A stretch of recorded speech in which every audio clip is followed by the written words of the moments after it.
Assalamualaikum warahmatullahi wabarakatuh. Saya Nur Ain Syakirah binti Adnan dari kelas F1G, boleh panggil Ain. Seterusnya Farzana. Saya Nur Adriana Farzana binti Ahmad Kamal. Boleh panggil Farzana daripada kelas F1G.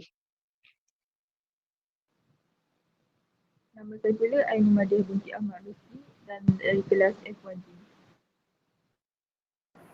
Baiklah, pada hari ini kami akan membentangkan persembahan video bagi tugasan 3 pendidikan Islam, iaitu mencontohi akhlak Rasulullah.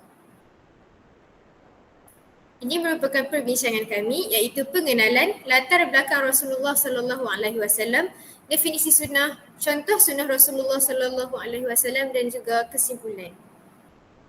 Baiklah, bagi pengenalan, dalam Islam kita mesti menjadikan Al-Quran dan juga As-Sunnah sebagai panduan kehidupan kita. Al-Quran dan As-Sunnah telah memberikan sumbangan yang besar terhadap peradaban dan ketamadunan manusia. Antara sumbangan terbesar adalah petunjuk kepada kehidupan berakidah yang sebenar, panduan melalui peraturan dan undang-undang dalam menjalani kehidupan seharian yang dinamakan syariat, dan juga aspek pembinaan kepribadian manusia iaitu akhlak. Beralih kepada latar belakang Rasulullah. Nama sebenar baginda adalah Muhammad bin Abdullah. Tempat lahir baginda di rumah Abu Talib, iaitu di Mekah. Nama bapa baginda adalah Abdullah bin Abdul Muttalib. Nama ibu baginda Aminah binti Wahab. Tarikh lahir baginda adalah pada 12 Rabiul Awal tahun Gajah dan tarikh wafat baginda adalah pada 12 Rabiul Awal 11 Hijrah.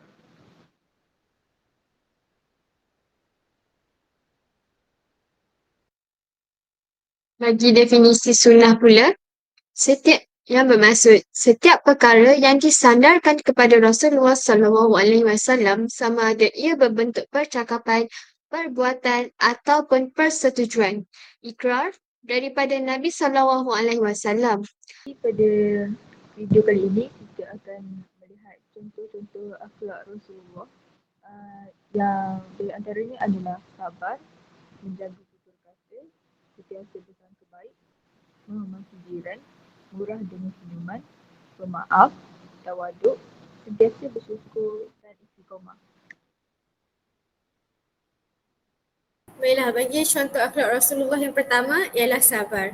Sabar ialah suatu sifat yang mesti ada pada setiap insan yang bergelar mukmin bagi meneruskan kehidupan dan mengambil kejayaan di dalam kehidupan di dunia serta di akhirat.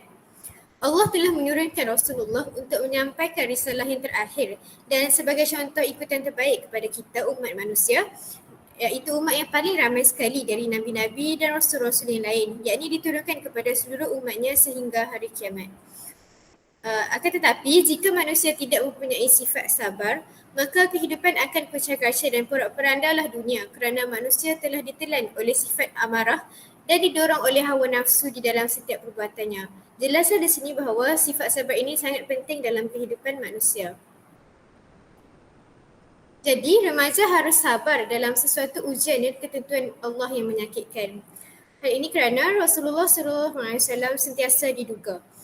Baginda menjadi yatim piatu ketika usianya 6 tahun. Setelah remaja, baginda membantu bapa saudaranya yang menjaga sejak kecil.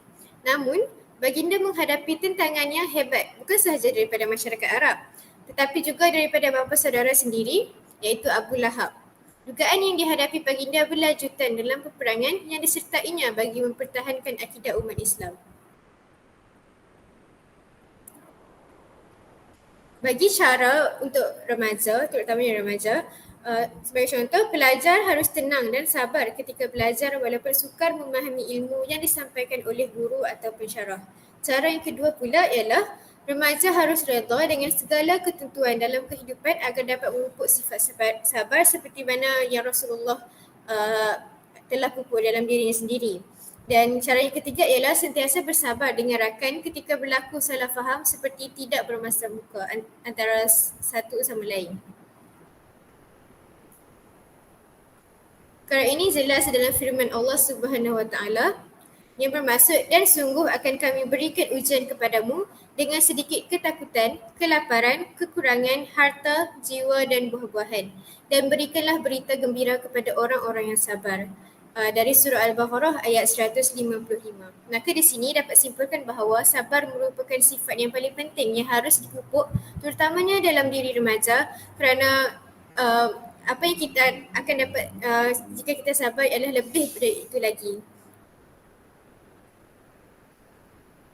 Seterusnya, contoh akhlak Rasulullah yang harus kita ikuti adalah dengan sentiasa bersangka baik. Sentiasa bersangka baik ialah sentiasa berfikiran positif bahawa Allah akan menjawab permintaan kita. Hal ini adalah kerana Islam sangat menganjurkan umatnya supaya bersangka baik atau dikenali sebagai husnuzon.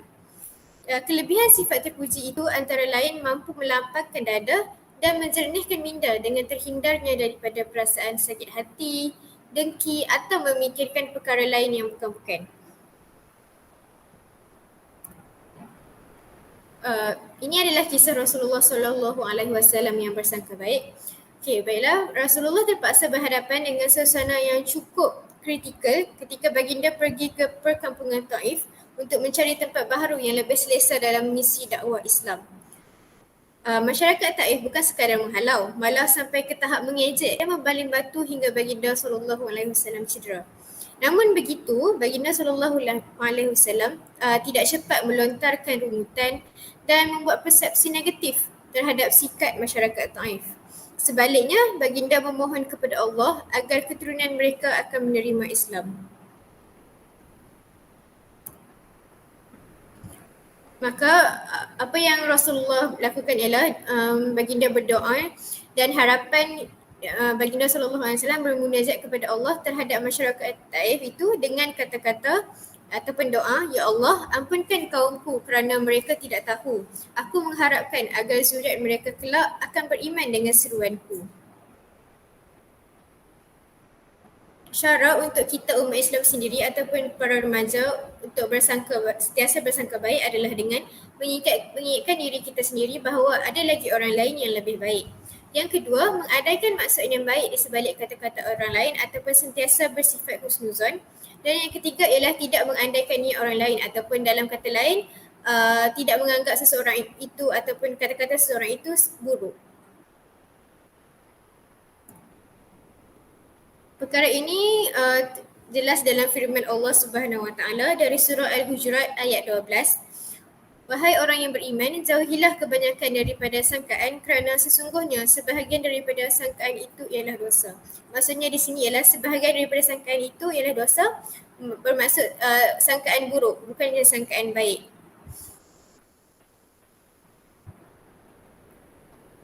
Seterusnya, cara ketiga ataupun akhlak yang Nabi yang kita boleh contohi adalah dengan menjaga tutur kata. Rasulullah SAW mendidik kita agar sentiasa mengawal pertuturan kita. Ketahuilah bahawa lidah itu lebih tajam daripada pedang. Tusukan lidah boleh menusuk jiwa manusia yang goyah sehingga boleh dikuasai syaitan.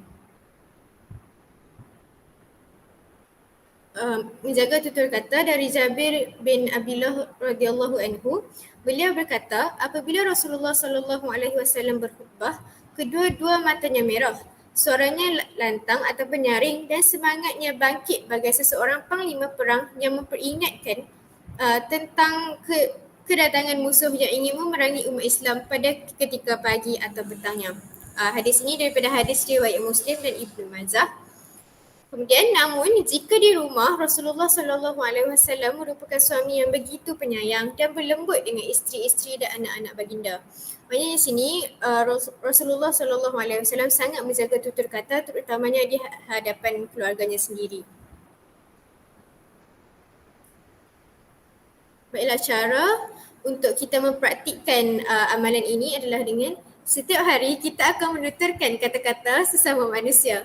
Malah setiap hari juga orang Islam menuturkan kata-kata kepada Allah dalam bentuk bacaan ayat-ayat ketika solat, zikir dan doa. Jadi cara yang pertama adalah remaja harus diajar untuk mengungkapkan kata-kata yang baik dalam untayan doa kepada Allah. Seterusnya, remaja juga harus berkata-kata baik terhadap manusia, terutamanya ahli keluarga, guru-guru serta rakan-rakan mereka. Hal ini demikian kerana tidak ada orang Islam yang sanggup menggunakan perkataan kesat ataupun kasar ketika berdoa kepada Allah.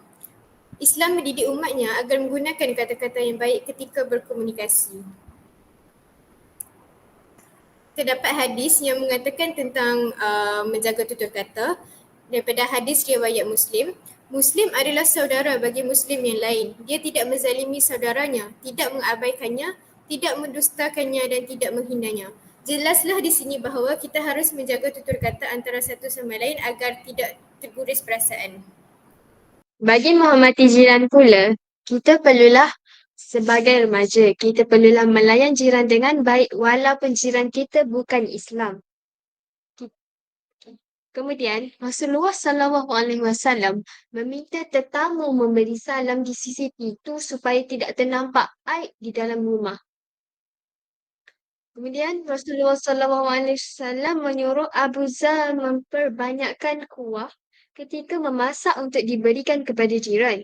Rasulullah SAW juga meminta supaya jiran diberi keutamaan dalam jual beli dengan menawarkan kepadanya terlebih dahulu, memberikan hadiah dan makanan kepada jiran.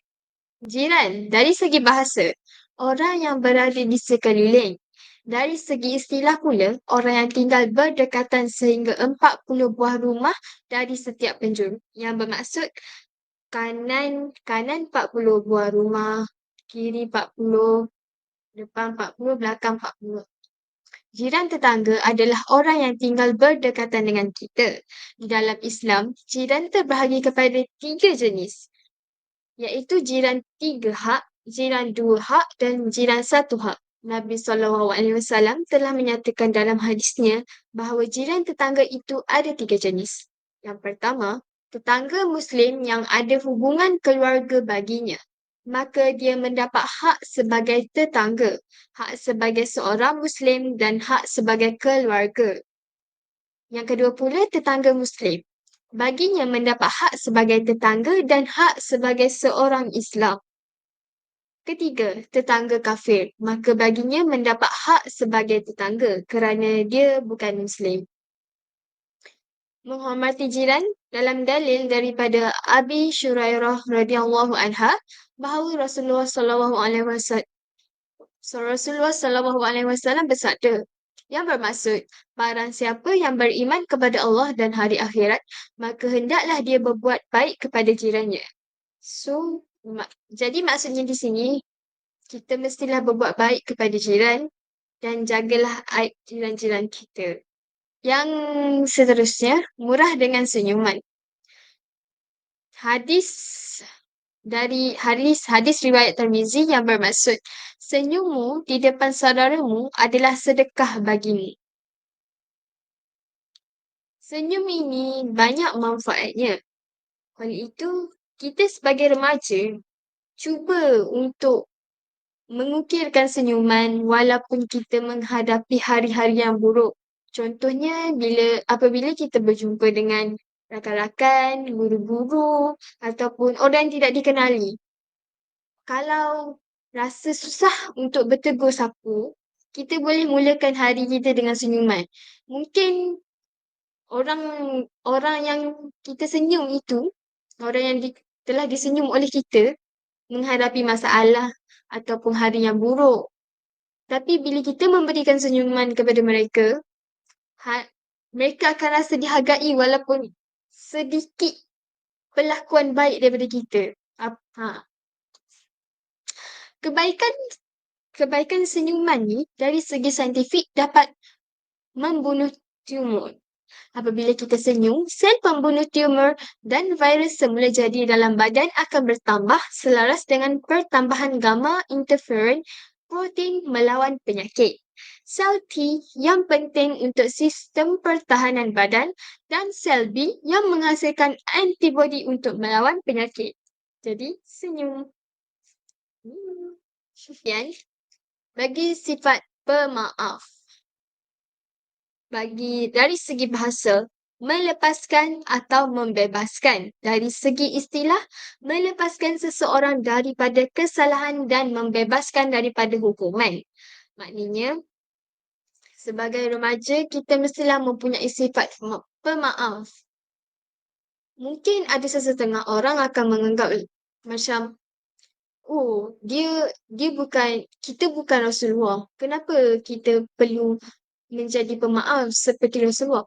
Kita tidak perlu menjadi kita perlu mengikuti contoh Rasulullah, sifat-sifat Rasulullah. Kita cuba menerapkan hati kita untuk mengikuti sifat Rasulullah, sifat pemaaf dalam diri kita, melepaskan beban yang kita hadapi. Mungkin sangat-sangat susah, tapi kita boleh cuba secara perlahan. Okay. Rasulullah SAW pernah bersabda bahawa sifat pemaaf adalah iman yang paling utama seperti mana dijelaskan bermaksud. Iman yang paling utama adalah sabar dan memaafkan. Hadis riwayat Bukhari. Bermakna di sini memaafkan mempunyai impak yang besar dalam diri kita. Okay. Dari kisah Nabi kita boleh ambil contoh dalam usaha dakwah Rasulullah SAW ke negeri Taif telah ditolak secara terang oleh pemimpin kabilah Taif yang menghuni kota Taif. Baginda telah dihina dan dilontar dengan batu sehingga berdarah dan luka teruk. Kisah ini sama seperti yang saudari Ain telah ceritakan. Oleh itu saya pendekkan kepada walaupun Rasulullah telah diperlakukan dengan teruk, dilontar dengan batu, dihina dan sehingga berdarah, tetapi Rasulullah sentiasa memaafkan orang-orang yang melakukan kesalahan itu. Dan Rasulullah SAW juga memaafkan pembunuh bapa saudaranya, Hamzah bin Abdul Muttalib. Oleh itu, sebagai remaja, kita mestilah mempunyai sikap pemaaf dengan sebagai orang yang bersalah lah. Kita mestilah memohon kemaafan dengan bersegera dan bertemu muka serta bersalaman, menunjukkan adab untuk memohon kemaafan. Kita perlulah mengaku kesalahan tanpa alasan. Kita mestilah hendak seribu daya, tak hendak seribu dalih. Kalau kita ada terambil barang orang ataupun kita mencuri barang orang, kita mestilah memulangkan kembali hak itu kepada tuan asalnya dan berazam tidak mengulangi kesalahan tersebut serta ikhlas memohon kemaafan. Bagi yang memberi kemaafan pula, kita mestilah memaafkan kesalahan tanpa diminta, melupakan kesalahan orang terhadapnya, berdoa memohon hidayah dan keampunan untuk orang yang melakukan kesalahan. Contohnya orang itu mencela kita daripada belakang, kita mestilah berdoa untuk memohon hidayah supaya dia tidak melakukan kesalahan yang sama. Serta kita mestilah bersangka baik terhadap orang yang memohon kemaafan dan mengelakkan diri daripada bersifat dendam serta ikhlas memberi kemaafan. Terima kasih kepada saudari Fazana. Sekarang kita akan beralih kepada contoh akhlak yang seterusnya, iaitu tawaduk. Jadi apakah maksud tawaduk ini? Tawaduk bermaksud sifat kerendahan hati kepada Allah SWT dan sempurna manusia.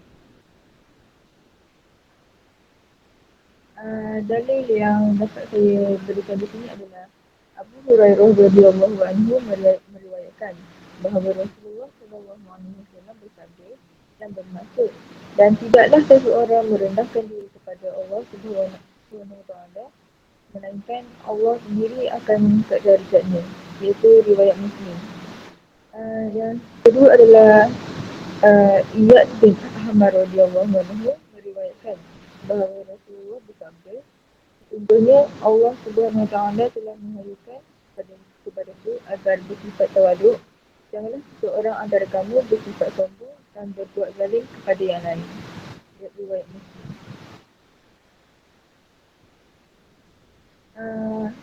Di sini kita dapat lihat tawaduk yang dapat dilihat oleh Rasulullah. Iaitu tawaduk yang pertama adalah tawaduk dalam pergaulan.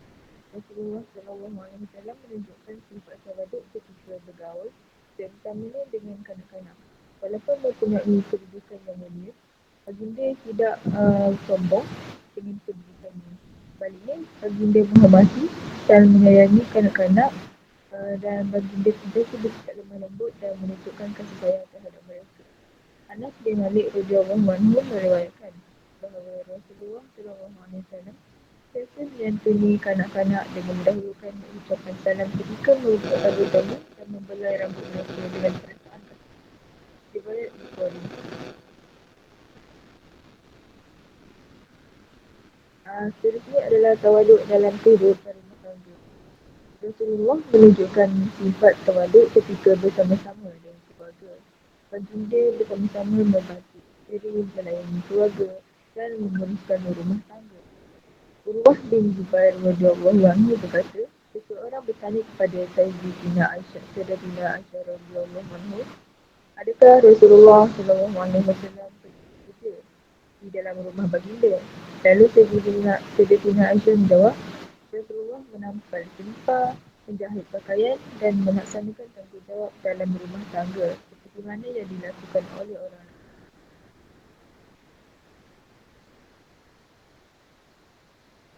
Tawaduk yang terakhir oleh Rasulullah adalah tawaduk ketika makan dan minum. Itu Rasulullah menunjukkan sifat tawaduk ketika makan dan minum. Baginda tidak pernah mencela makanan yang disediakan untuk baginda. Jika baginda menyukai makanan tersebut, baginda akan memakannya. Tapi apabila baginda tidak menyukainya, baginda akan meninggalkannya. Baginda tidak menzahirkan perasaannya, sebaliknya hanya berdiam diri.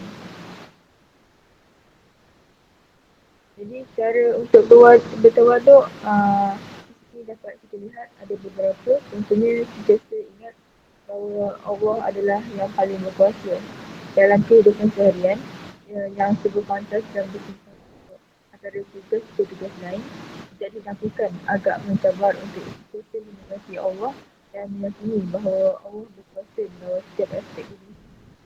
Tapi kita perlu melatih diri dengan menyebut dalam hati bahawa Allah Maha Berkuasa mencabar segalanya.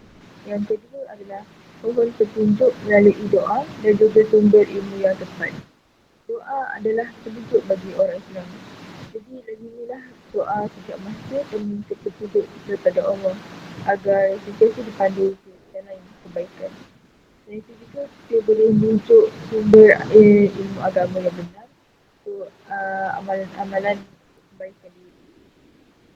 Yang ketiga adalah fahami nilai diri sebenar. Manusia ini adalah sebaik-baik makhluk yang Allah ciptakan. Cara kita sebagai hamba lah yang akan menjadikan kita mulia. Kerana pangkat, kemahiran, pencapaian ataupun kejayaan. Jadi apabila kita sudah perkara ini, kita faham bahawa setiap orang sama saja tarafnya. Iaitu sebagai hamba Allah. Tidak ada yang perlu menyombongkan diri antara satu sama lain. Yang keempat adalah fokus kepada kebaikan diri. Cukup mudah untuk menghakimi orang lain berbanding diri sendiri. Orang jika kita menghalakan satu jari ke arah orang lain, nampak lagi berbalik kepada diri kita. Perumpamaan ini mengingatkan kita supaya lebih teliti untuk melihat kepada diri. Jadi ambil langkah bagaimana untuk memperbaiki diri sendiri berbanding menghakimi orang lain. Lebih-lebih lagi apabila kita yang bertanggungjawab terhadap kelakuan diri kita. Sekalipun kita mempunyai kemahiran yang tertentu, ini bukanlah perkembangan diri, bukankah perkembangan diri itu adalah proses hidup. Yang kelima, bersyukur dengan apa yang ada. Cukup mudah sekarang untuk melihat orang lain dan menginginkan apa yang orang lain ada. Walau bagaimanapun, rasa tawaduk juga mempunyai elemen kesyukuran. Jadi tidak salah bagi kita untuk lebih berkembang dalam hidup. Tetapi dalam masa yang sama, rasa syukur itu juga perlu ada. Tapi tidak akan sampai ke tahap sekarang tanpa pertolongan Allah SWT.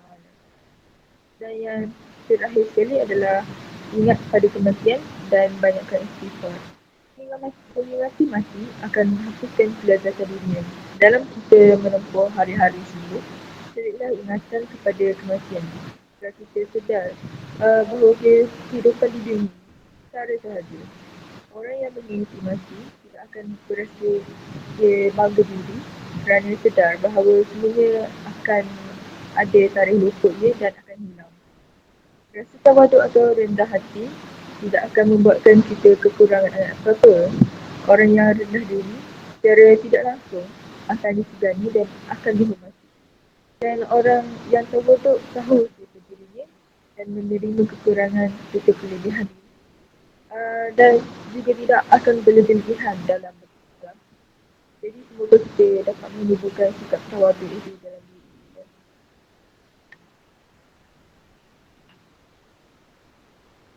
Seterusnya adalah syukur. Jadi syukur dari segi bahasa bermaksud pujian dan dari segi istilah adalah menzahirkan pujian kepada Allah terhadap nikmat yang dikurniakan serta mematuhi semua perintahnya. Daripada Abu Hurairah radhiyallahu anhu, seorang yang makan jadi bersyukur atas nikmat itu, maka dia diberi pahala sama seperti orang berpuasa yang sabar. Riwayat Bukhari.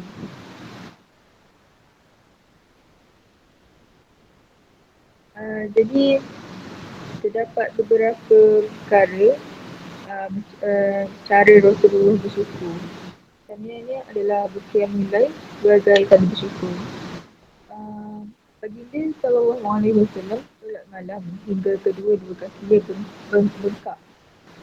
Jadi Sayyidina Aisyah bertanya, "Mengapa engkau melakukan hal ini, wahai Rasulullah? Sedangkan Allah Subhanahu Wa Taala telah mengampuni dosa-dosamu yang telah lalu dan yang akan datang." Baginda menjawab yang bermaksud, "Tidak bolehkah aku menjadi hamba yang bersyukur?" Jadi terdapat 3 cara utama untuk bersyukur, iaitu yang pertama adalah melalui hati.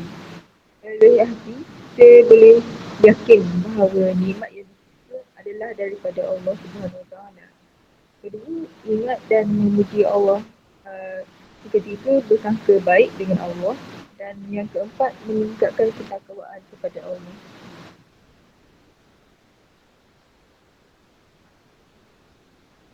Yang kedua, melalui lisan, kita boleh sebut dan memuji Allah dengan cara berzikir.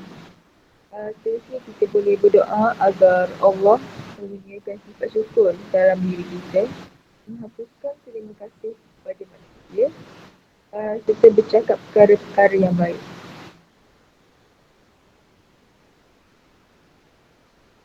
Melalui perbuatan pula, kita boleh menunaikan amalan-amalan fardu, bersyukur dan istiqamah, serta memperbanyakkan amalan bersedekah, melakukan suruhan Allah Subhanahu Wa Taala dan meninggalkan larangannya. Akhir sekali melakukan sujud syukur nikmat atau terlepas daripada musibah.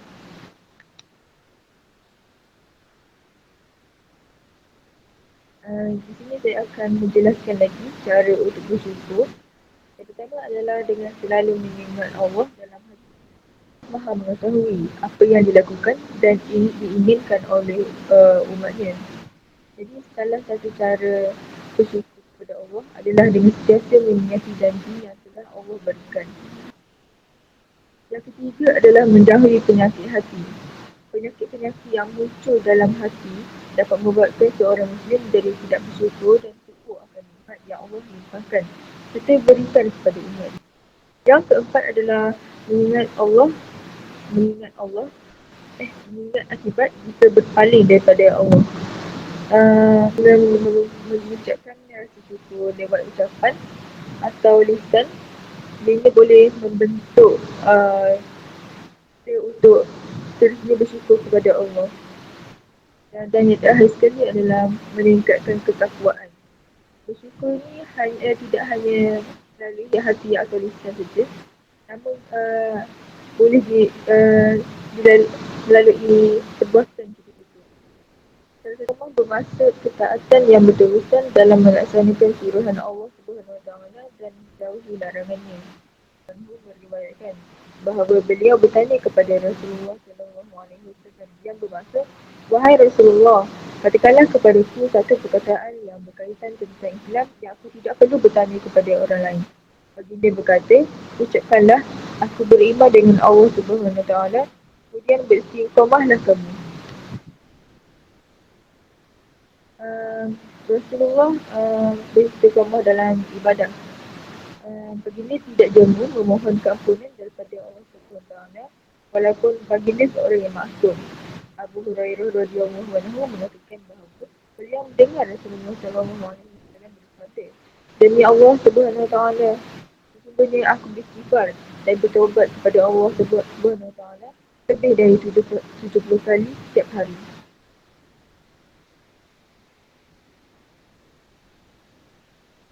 Seterusnya adalah Rasulullah istiqamah dalam berdakwah. Rasulullah tetap berdakwah menyebarkan agama walaupun menghadapi pelbagai ancaman dan kesusahan. Sifat istiqamah Rasulullah SAW dalam berdakwah telah melalui ketegasan baginda yang tidak akan meninggalkan usaha berdakwah walaupun digantikan dengan kesenangan dunia. Cara untuk istiqamah. Yang pertama sekali adalah dengan niat ikhlas kerana Allah. Seterusnya adalah berubah mengikut kemampuan.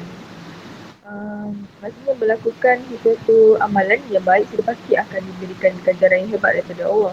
Ketiga adalah memilih sahabat yang baik. Hubungan persahabatan adalah hubungan yang sangat mulia kerana kawan atau sahabat berperanan dalam membentuk personaliti seseorang. Dan sekali adalah berdoa. Doa ini adalah dasar yang penting bagi seorang muslim. Kesimpulannya, sebagai remaja, kita mestilah mengamalkan sikap mahmudah yang ada dalam diri Rasulullah kerana banyak kebaikan yang akan kita peroleh. Jadi kita haruslah mempraktikannya dalam kehidupan seharian kita. Itu sahaja daripada kumpulan kami. Sekian, terima kasih. Sekian, terima kasih.